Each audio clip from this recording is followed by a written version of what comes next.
तो दोस्तों, आप लोगों का पुनः स्वागत है आज के टाइम मैनेजमेंट कोर्स में। आज हम लोग चैप्टर 12 मैनेज वर्क लिस्ट पढ़ने जा रहे हैं। Manage work list. इस क्लास का ऑब्जेक्टिव क्या है, क्या इसका उद्देश्य है? आपको वर्क लिस्ट में होता है, वर्क में होता है काम, लिस्ट में सूची, कार्य की सूची बनाना। उसको सूची बना के अपने उसको इफेक्टिव प्रभावी तरीका से उसको मैनेज करना, प्रबंधन करना, जिसके कारण हमको ज्यादा रिजल्ट मिल सके, समय का सही से उपयोग कर सके। यह हमारा इस क्लास का उद्देश्य है। इसके अलावा हम समझ सके कि कौन काम इंपॉर्टेंट है, किसको पहले करना है, और इस इन सब करके उसको सही से हम अपने जीवन में यूज कर सके, उसको हम सही तरीके से कर सके, जिसके कारण हमारा प्रोडक्टिविटी बढ़ेगा, हमारा काम करने का दर बढ़ेगा, कम समय में ज्यादा काम कर पाएंगे। तो ये इस क्लास का आज का उद्देश्य है। एक यहाँ पर टेक्निक आता है, eat the frog technique. Eat the frog first. इसके मतलब होता है सबसे पहले मेढक खाना। सबसे पहले मेढक खाना। तो मेढक खाने के मतलब यहाँ मेढक नहीं, मेढक खाना मतलब मेढक करवा होता है। तो हमारे इंडिया में तो उतना मेढक नहीं खाया जाता है। ये सब टेक्निक आया है विदेशों से, विदेशी आदमी से। तो विदेश में भले मेढक लोग ज्यादा मांसाहारी होते हैं, वो सब बहुत बहुत चीजें खाते हैं, तो इसीलिए इस टेक्निक का नाम रख दिया है ईट द फ्रॉग फर्स्ट। मतलब मेढक करवा होता है तो कड़वी चीजों को पहले कर लिया जाए। तो यहाँ इसका मतलब है कि आपका जो भी काम करने के न मन करे, कठिन लगे, वैसे काम, लेकिन वो काम इंपॉर्टेंट हो, आपका जीवन में वैल्यू ऐड करता हो, तो वैसे काम को सबसे पहले करना है। इट्स द फ्रॉग फर्स्ट के मतलब हो गया जो काम कठिन हो लेकिन वह आपके जीवन में वैल्यू ऐड करे, इंपॉर्टेंट हो, जिससे आपको सफलता मिल सकता है। उस तरह के काम जो आपको करेगा तो मन नहीं करे लेकिन उससे सफलता मिल सकता है, तो वैसे काम को आपको पहले करना ही करना है, शुरू कर देना है। क्योंकि कहा जाता है कि जिस चीज से आप डरिएगा वो चीज आपको डराता है, लेकिन आप उसको जब उसका सामना करिएगा तब वो डर भागता है। तो हमें जो काम कठिन लगता है, तो जब तक कठिन लगेगा जब तक आप उस कार्य को स्टार्ट नहीं कीजिएगा। जब आप काम को चालू कर दीजिएगा, करने लगिएगा, तो फिर जब करते करते आ सकता है समस्या, लेकिन उसका समस्या का समाधान समाधान सोचेंगे, उसका समाधान करेंगे, फिर एक बार वो काम कर लेंगे तो फिर आगे अगर वही काम दोबारा आएगा तो आसान हो जाएगा। तो हमें घबराना नहीं है। समस्या हर व्यक्ति के जीवन में आता है, जो घबरा जाता है वो जीवन में सफल नहीं होता है। अगर आपको जीवन में सफल होना चाहते हैं तो आपको समस्याओं से घबराना नहीं, उससे लड़ना चाहिए। समस्या आपको मजबूत करने के लिए आता है। देखिए, कोई भी काम करना है तो पहले तो आपको वर्क लिस्ट बनाना है, क्या क्या काम करने उसके लिस्ट बना दीजिए। जब तक लिस्ट नहीं बनाइएगा तो आप समझ नहीं पाएगा कि कौन काम पहले करना है, कौन काम इंपॉर्टेंट है, इसको कैसे आप कैटेगराइज करिएगा। पहले तो आपको काम की सूची बनाना पड़ेगा। आपके पूरे दिन में कौन कौन काम करना है, अगले पूरे सप्ताह में कौन कौन काम करने हैं, महीने में कितने काम करने हैं, 3 महीने, 6 महीने, साल भर में क्या क्या काम करने हैं, इसकी सूची बना लेना पड़ता है पहले से ही।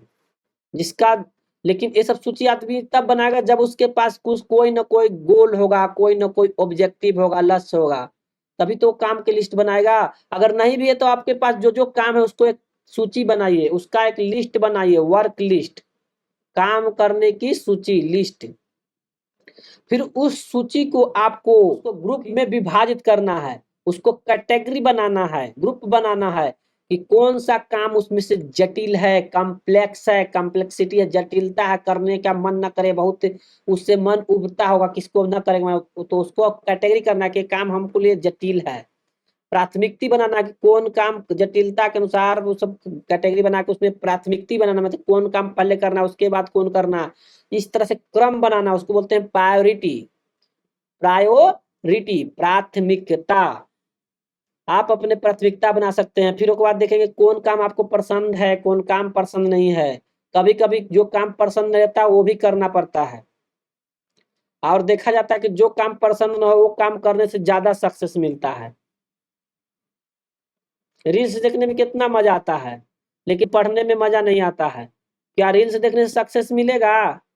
नहीं मिलेगा। पढ़ने से सक्सेस मिलेगा, लेकिन पढ़ना लोगों को पसंद नहीं आता है। किताब पढ़ना मुश्किल लगता है, जबकि मोबाइल में वीडियो देखना बड़ा मजेदार लगता है।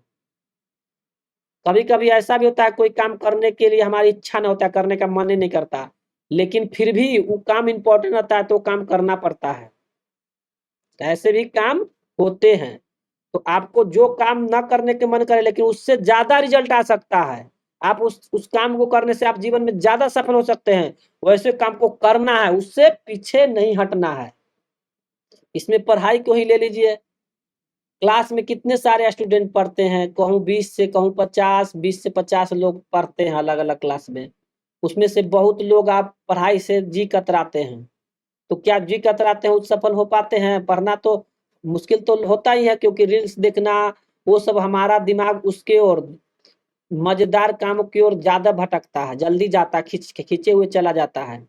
तो हम अगर वही काम करते रहेंगे तो हम सफल होंगे? नहीं होंगे। जो काम हमको टफ लगता है उसको करना पड़ता है सफलता के लिए।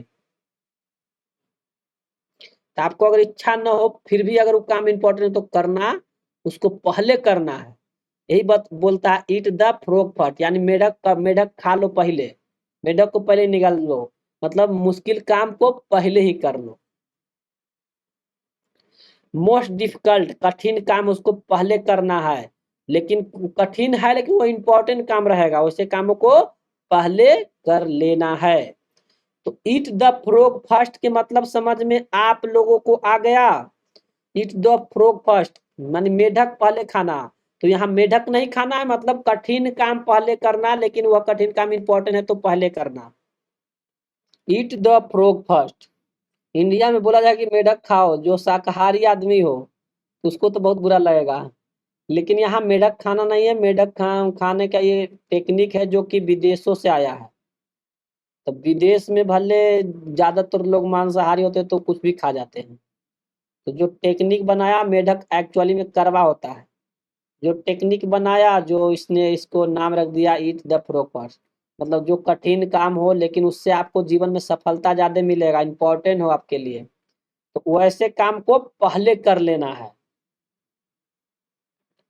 ताकि शुरू में आप जब कठिन काम कर लेते हैं तो उसके बाद बाकी सब सिंपल सिंपल काम रहेगा, तो उसको करना आसान हो जाता है, पूरा फिर आगे जल्दी काम कर लेते हैं। कहा जाता है कि जो जीवन में शुरू में ही कठिनाइयां झेल लिया हो, तो फिर बाकी तो जो भी नॉर्मल काम आएगा तो उसको करना उसके लिए आसान हो जाएगा। उसी तरह शुरू में ही हम टफ काम कर लेंगे। यही बताता है ईट द फ्रॉग टेक्निक। इसमें आपको क्या करना है, एक बार फिर से आपको बता देते हैं। आपको सबसे पहले कार्यों की सूची बनाना है, वर्क लिस्ट बनाना है, उसको ग्रुपिंग करना है, कौन काम कठिन है कि को उसका मन पसंद, आपका मन पसंद काम है कि नहीं, इच्छा आपको करने के है कि नहीं, उसको अपने अनुसार ग्रुप करके एक प्राथमिकी बनाना है। जो कठिन काम है उसको पहले, जो कठिन हो लेकिन इंपॉर्टेंट उसको पहले रखना है। इस तरह से क्रम बना देना है कि पहला नंबर एक काम करना, दूसरा नंबर एक काम करना, तीसरा नंबर एक, लेकिन पहला नंबर जो है वो जटिल काम को डालना है, ताकि शुरू में ही आप कठिन काम कर लीजिएगा तो फिर बाद में आप आसानी से सिंपल काम कर लीजिएगा।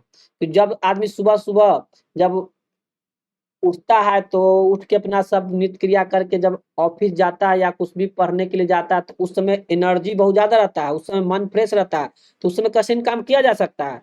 लेकिन धीरे धीरे समय ढलता है, शाम की ओर जाता है समय, तो उस समय एनर्जी आदमी का डाउन हो जाता है। उस समय अगर कठिन काम करना रहेगा तो आदमी नहीं करेगा, टाल देगा। और टालम टोल आदमी का सक्सेस का, आदमी की सफलता की सबसे बड़ी बाधा होती है। अब अगला क्वेश्चन है कि आप जो डिफिकल्ट कठिन काम है उसको आसान कैसे बनाएं।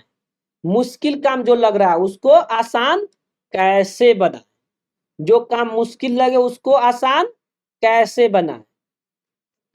इसके कुछ यहाँ पर स्टेप्स, चरण दिए गए हैं, स्टेप्स दिए गए हैं। सबसे पहले आपको वर्क लिस्ट बनाना है, कार्यों की सूची बनाना है कि कौन कौन काम आपको करना है, फिर उसको प्रायोरिटाइज करना है। कार्यों की सूची कैसे बनाइएगा? एक तो है आप डेली, मतलब प्रतिदिन क्या क्या काम करना है डेली बना लीजिए। सप्ताह में कौन कौन काम करने हैं, महीने में कौन कौन काम करने हैं, और ईयरली कौन कौन काम करने हैं। इस तरह से आपको डेली, वीकली, मंथली और ईयरली कार्यों की सूची बना लेनी है।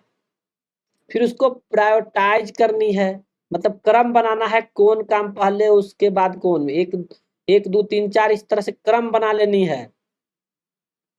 देखिए ये सब टेक्निक का ऑफिस में बहुत ज्यादा यूज होता है, लेकिन आप अपने जीवन में भी इसको यूज कर सकते हैं, क्योंकि ये सब टेक्निक को जो यूज करेगा तो वो जीवन में सफलता हासिल करेगा, समय का सही से प्रबंध कर पाएगा, समय का सदुपयोग कर पाएगा।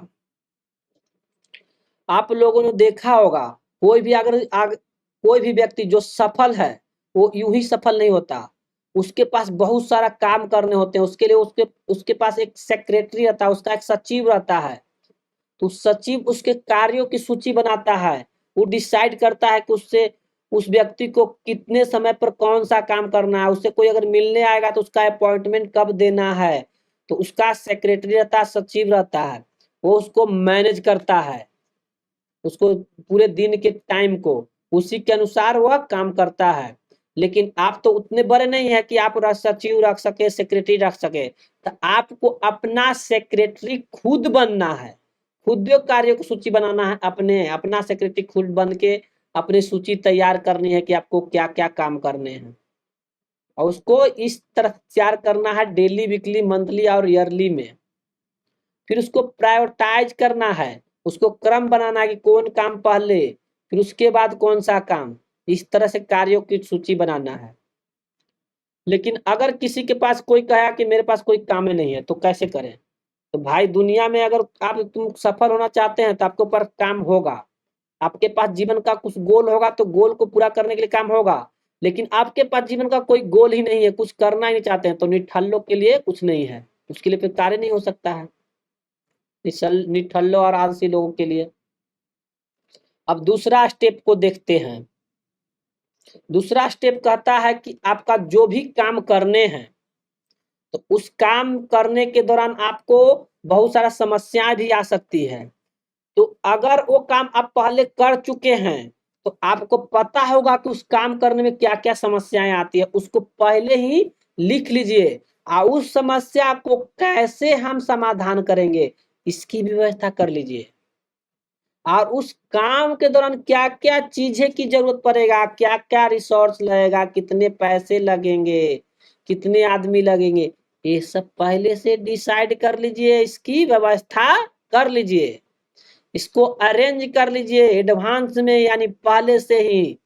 ऐसा करने से आपका जो भी आपके काम के दौरान बैरियर, रुकावट आएंगे, रेजिस्टेंस आएगा, उसको पहले से ही उसकी व्यवस्था कर लीजिएगा, उसका समाधान के, तो आपका समय बचेगा, आपका उत्पादकता बढ़ जाएगी।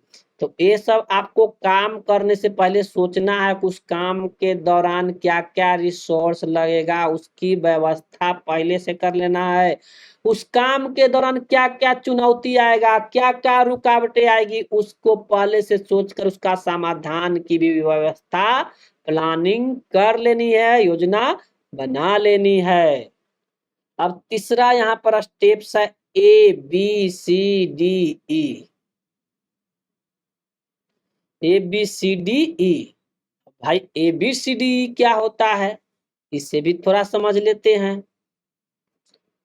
ए मतलब होता है एब्सोल्युटली इंपॉर्टेंट टास्क, जो महत्वपूर्ण हो, बहुत इंपॉर्टेंट हो, जिसको करने से हमें जीवन में सफलता मिलेगा, पैसे मिलेंगे, इंपॉर्टेंट काम हो, उसको बोलते हैं ए यानी एब्सोल्युटली, अति महत्वपूर्ण कार्य।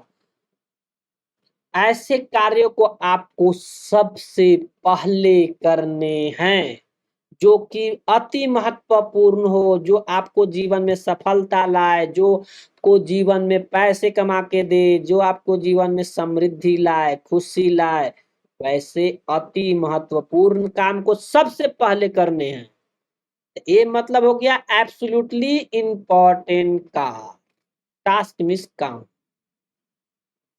बी मतलब बैडली नीडेड टू डन, वैसे काम जो आपका मन तो नहीं कर रहा है काम को करने का, लेकिन उससे सफलता मिल सकता है, तो वैसे काम को भी करना पड़ेगा। जैसे पढ़ने का मन नहीं करता, लेकिन पढ़ने से हमें सफलता मिल सकता है, तो हमें पढ़ाई करनी पड़ेगी। तो आपको प्रायोरिटी बनाना है, प्राथमिकता बनाना है। वैसे भी काम जो कि आपको अच्छा ना लगे लेकिन उससे सफलता मिल सकता है, वैसे काम भी आपको करना पड़ता है। तब बी मतलब होता है बैडली नीडेड टू डन, जिसका मन ना करे वैसे काम को भी करना है, डन करना है। सी मतलब होता है कैन डू योर सेल्फ, वैसे काम जो केवल आप ही कर सकते हैं, उसको भाई करना पड़ेगा, उसको भी आपको करना ही होगा। सी मतलब कैन डू योर सेल्फ, जो काम आपको ही करना है, केवल आप ही कर सकते हैं, वैसे काम को खुद ही आपको करना है। डी मतलब होता है delegate to others, delegate to other, दूसरों को सौंपे जाने वाला काम। वैसे काम जो रिपीटेड है, हम चाहते हैं कि हम ज्यादा इंपॉर्टेंट काम करें, हमारे समय ज्यादा वैल्यूएबल है, तो हम वैसे काम जो कम इंपॉर्टेंट है उसको हम अपने टीम से करवा सकते हैं, अपने परिवार के अन्य सदस्य से करा सकते हैं, अपने एम्प्लॉय से करवा सकते हैं। तो वैसे काम को डेलीगेट कर देना है, दूसरे को सौंप देना है, जो आपके लिए कम इंपॉर्टेंट टास्क हो। भले वो काम आपके लिए कम इंपॉर्टेंट टास्क हो, लेकिन जिसको सौंप रहे हैं उसके लिए वो इंपॉर्टेंट टास्क में भी आएगा। तो एक ही काम अलग अलग व्यक्ति के लिए अलग अलग इंपॉर्टेंस होती है। अब आ गया ई, कुछ ऐसे भी काम होते हैं जो हमारा समय को बर्बाद करते हैं, उसको अगर नहीं भी करें तो हमारे जीवन में कोई नुकसान नहीं होगा, तो ऐसे काम को हमको क्या करना है, रिमूव करना है, हटा देना है, एलिमिनेट करना है, उसको लिस्टे से काट देना है, जो कि जरूरत न हो ऐसे काम। जैसे बिना मतलब के इंटरनेट चलाना, बिना मतलब के सोशल मीडिया पर चले जाना, तो वो सब आपको टाइम बर्बाद करने वाले एक्टिविटी होते हैं। तो वैसे काम को आपको जीवन में कम करना, एलिमिनेट करना, या तो खत्म ही कर देना है। अब आपको क्या करना है, एबीसीडी ई को आपको इसको स्क्रीनशॉट ले लीजिए, इसको अपने जो भी काम है टास्क वर्क लिस्ट बनाए उसमें इसको इम्प्लीमेंट करना है, इससे देखना है आपको एबीसीडी मेथड को।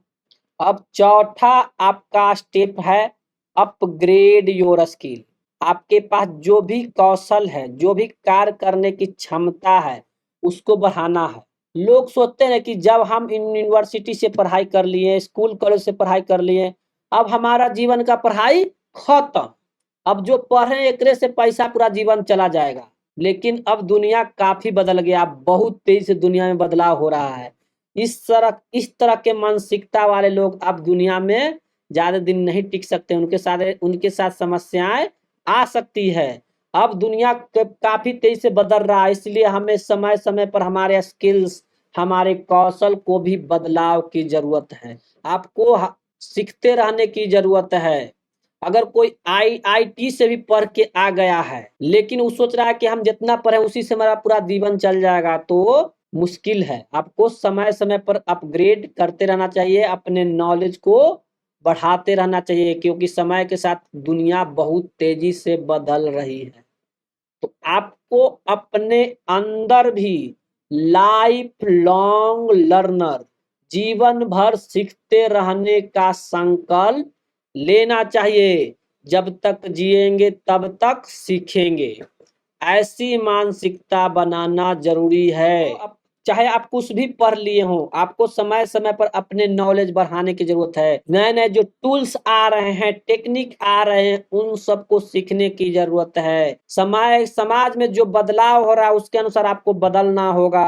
अगर आप नहीं बदलेंगे तो आप पीछे रह जाएंगे। आपके जो स्किल्स है, कौशल है, काम करने की योग्यता है, उसमें भी सुधार करने की जरूरत है। नए नए स्किल्स सीखने की जरूरत है। जो जो टेक्निक आ रहा है, जो भी टेक्नोलॉजी आ रहा है उसको सीखिए। जो भी आप काम कर रहे हैं उससे संबंधित जो भी आपके काम में नए टेक्निक आ रहे हैं, कौशल आ रहे हैं, नए नए चीजें बदल रही है, उसको सीखना पड़ेगा। आपको अपने स्किल को अपडेट और अपग्रेड करते रहना पड़ेगा। आपका जो मोबाइल का सॉफ्टवेयर है उसको भी अपडेट और अपग्रेड करते रहना पड़ता है।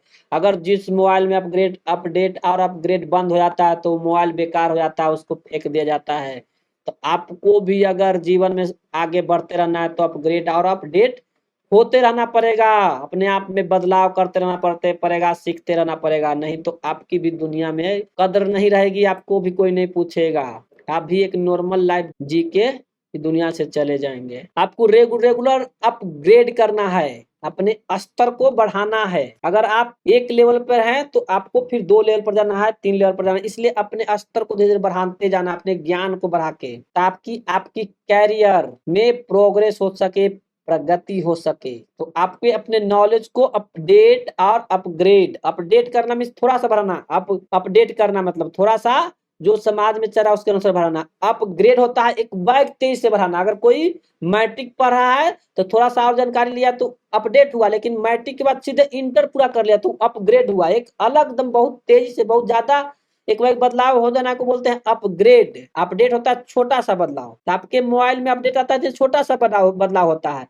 लेकिन जब अपग्रेड आता है यानी आपका ऑपरेटिंग सिस्टम ही चेंज हो जाता है, एक लेवल आगे चला जाता है। इस ऑपरेटिंग सिस्टम आपका एंड्रॉइड 10 है तो एंड्रॉइड 11 चला गया, लेकिन वो हो गया अपग्रेड। अपडेट हुआ एंड्रॉइड 11.0.1 था तो एंड्रॉइड 11.0.2 ऐसे हो गया, इस तरह से तो हो गया अपडेट। अपग्रेड में बहुत तेज ज्यादा चेंज हो जाता है, तो अपग्रेड और अपडेट में यही अंतर है। इसी में नामे में समझिए, ग्रेड मीन्स एक ग्रेड ऊपर चला जाना, अपडेट मीन्स थोड़ा सा उसमें बदलाव आना। तो जो समाज में आने वाले चेंज के साथ अपने आप को अपडेट और अपग्रेड नहीं करे जाएगा, अपडेट और अपग्रेड नहीं करेगा वह पीछे रह जाएगा। जैसा कि मोबाइल में होता है, जिस मोबाइल में अपडेट नहीं आता मोबाइल फेंका जाता है, मोबाइल फिर धीरे धीरे काम के लायक नहीं रह पाता है। व्हाट वी लर्न, आपने क्या सीखा। यहाँ है कि अभी जो आप लोगों ने पढ़ा उसमें से मुख्य रूप से आपने क्या सीखा उसको हम यहाँ देख लेते हैं जल्दी से। आपने ये सीखा कि आप जो भी काम करते हैं उसको एक लिस्ट बनाइए, उसको हाई प्रायोरिटी और डिफिकल्ट टास्क जो बहुत इंपॉर्टेंट हो, जिसको बहुत पहले करने की जरूरत हो और कठिन भी लगे लेकिन वह आपके जीवन में महत्वपूर्ण हो, उसको पहले करना, फर्स्ट करना है। तो ये आपने सीखा। फिर उसके बाद जो भी काम करना उसका लिस्ट बनाइए, उसके पहले से प्लान कर लीजिए उस काम के दौरान आपको क्या क्या चीजें की जरूरत पड़ेगी, अगर कोई समस्या आएगा तो उसको कैसे समाधान करेंगे उसकी भी प्री प्लान होनी चाहिए। प्लान करना आपको सीखना पड़ेगा, लिस्ट बनाना, उसको सही से एक्सिक्यूट करना, मतलब उस जो बना लिए प्लान उसको सही से उसको लागू करना, उस पर काम भी करना।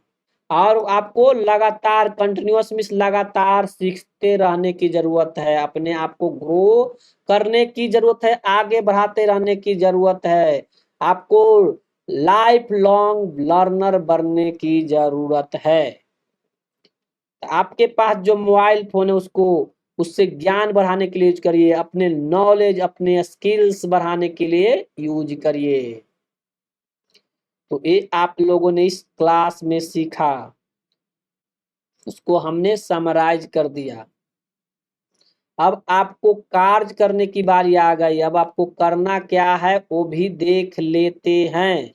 मैसिव एक्शन प्लान, आपको क्या क्या प्लान क्या क्या आपको करना है एक्टिविटी। तो आपको वर्क लिस्ट बनाना है, उसमें आपको ग्रुप करना है कार्यों को, जो इम्पोर्टेंट और मुश्किल लगे वैसे काम को सबसे पहले मॉर्निंग में ही शुरू करके समाप्त कर देना है। आपको लिस्ट बनाना है कार्यों की, डेली होने वाला काम, दिन में क्या क्या काम होने हैं, पूरे सप्ताह में कौन कौन काम होने हैं, मंथली महीने में, पूरे साल में क्या क्या कार्य करने हैं। तो डेली वीकली मंथली और ईयरली वर्क लिस्ट बनानी है। उसमें आप ABCD मेथड भी यूज कर सकते हैं।